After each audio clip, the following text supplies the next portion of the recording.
जय भी Ambedkarite YouTube channel में आप सभी का स्वागत है। जय भीम। इस कावड़ यात्रा के दौरान या कावड़ यात्रा के दिनों में मैं ST, SC, OBC, Bahujan Samaj, मूल निवासी भाइयों से एक बात साझा करना चाहता हूँ और कुछ सवाल करना चाहता हूँ, कुछ पूछना चाहता हूँ। उम्मीद करता हूँ सारे एसटी, एससी, ओबीसी कावड़ ढोने वाले सभी जवाब देंगे। यही कामना के साथ बात को आगे ले चलते हैं। कुछ सवाल करने से पहले मैं आप लोगों के सामने एक बात रखना चाहता हूँ, एक उदाहरण देना चाहता हूँ। हम एक कहानी के माध्यम से समझेंगे कि इस वीडियो बनाने का मुख्य उद्देश्य क्या है, मुख्य कारण क्या है, मेन मुद्दा क्या है, मेन मकसद क्या है। चलिए अब ज़्यादा समय न गंवाते हुए वीडियो को शुरू करते हैं। एक घर में एक अछूत बाप के दो बेटे थे। दोनों के समान प्रकार का परवरिश किया गया, समान प्रकार का लालन पोषण किया गया, किसी को भेदभाव नहीं किया गया। समय बढ़ते चला गया। जब दोनों 6 साल के हुए फिर उन बच्चे को बाप ने एक को स्कूल भेजा और दूसरे को मंदिर भेजा। दोनों के उम्र बढ़ने लगा। एक बच्चा ने स्कूल जाना शुरू किया और दूसरा बच्चा ने मंदिर जाना शुरू किया। एक ने पढ़ लिख कर आईएएस बन गया और दूसरे ने मंदिर जाकर भक्त बन गया। एक ने आईएएस बनकर लाखों करोड़ों रुपए पाकर स्टेटस की जिंदगी जी रहा था और दूसरे ने मंदिर जाकर दर दर के ठोकरें खा रहा था। एक ने अपने आप पर भरोसा किया और मेहनत के बलबूते पर, काबिलियत के दम पर आईएएस बन गया और दूसरे ने भगवान पर भरोसा किया और अभी मजदूर के काम कर रहा है। तर्क करने वाली बात अब ये है कि जब कुछ तथाकथित ब्राह्मण कहता है कि ईश्वर के बिना एक पत्ता भी नहीं हिलता, पर दूसरे बच्चों ने अपने सारे जिंदगी बचपना से ईश्वर के सेवा में लगा दिए, ईश्वर के सेवा में लीन रहा, पर वो दूसरे बच्चे को इतना दुख तकलीफ क्यों? जबकि ईश्वर चाहता तो वो आईएएस से भी ज़्यादा खुशी की जिंदगी जीने के लिए आशीर्वाद दे सकता था या पैसे, धन संपत्ति दे सकता था ताकि वो दूसरा बच्चा खुश रहे, आराम की जिंदगी जी सके। लेकिन ईश्वर ने ऐसा नहीं किया। आखिर क्यों?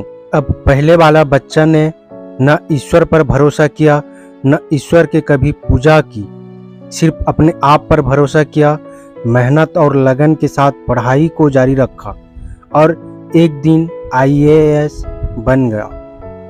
अब मैं ST, SC, OBC, Bahujan Samaj से सवाल करना चाहता हूँ, उस बच्चे के माँ बाप से सवाल पूछना चाहता हूँ, आपसे सवाल करना चाहता हूँ।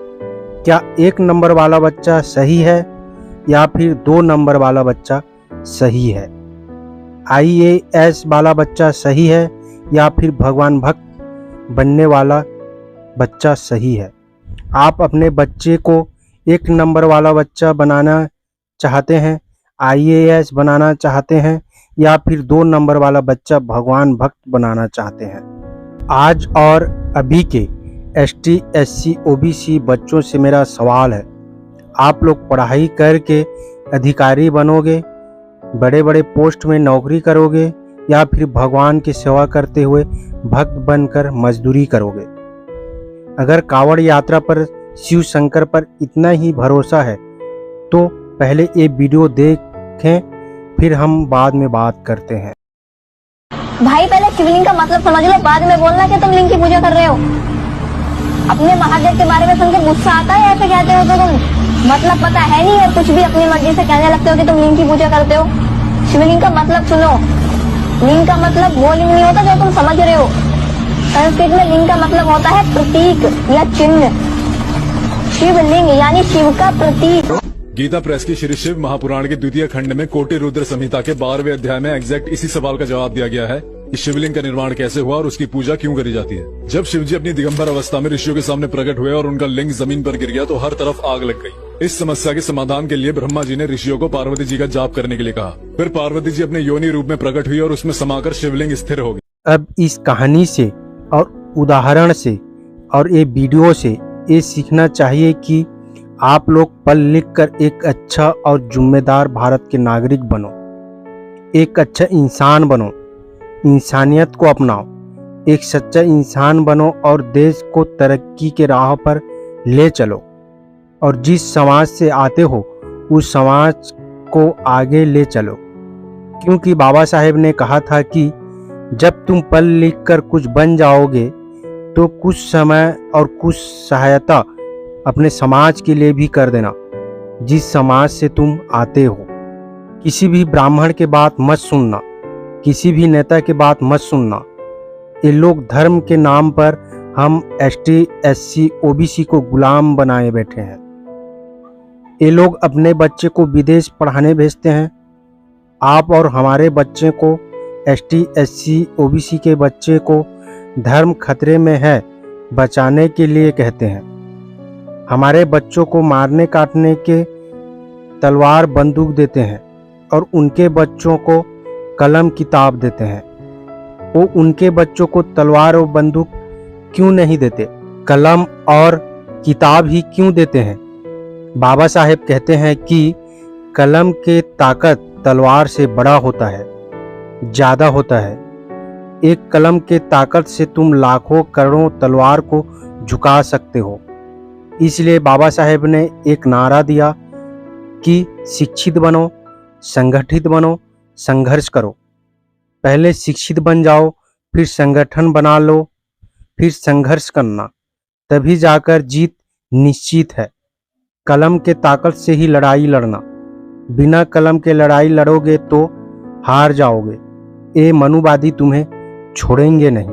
बाबा साहेब ने हम ST SC OBC के लिए नारा दिया, हमको कहा, लेकिन हमने उनके बात को खातिर न करते हुए उनके कहना नहीं माना और ब्राह्मण ने उनके बात को मानकर पढ़ लिख कर हमारे ऊपर शासन कर रहे हैं और धर्म के नाम पर मूल निवासियों को गुलाम बनाए बैठे हैं। इसलिए बाबा साहेब कहते हैं, जिस दिन मेरे ST SC OBC Bahujan Samaj के लोग और भारत के लोग लंबी कतारें मंदिर की ओर न जाकर पुस्तकालय की ओर बढ़ने लगी तो मेरे भारत देश को आगे बढ़ने या फिर तरक्की करने से कोई रोक नहीं सकता। मैं ST SC OBC Bahujan Samaj से, मूल निवासियों से आग्रह करना चाहूँगा, अपील करना चाहूँगा कि पढ़ाई करो और सत्ता अपने हाथ में लो।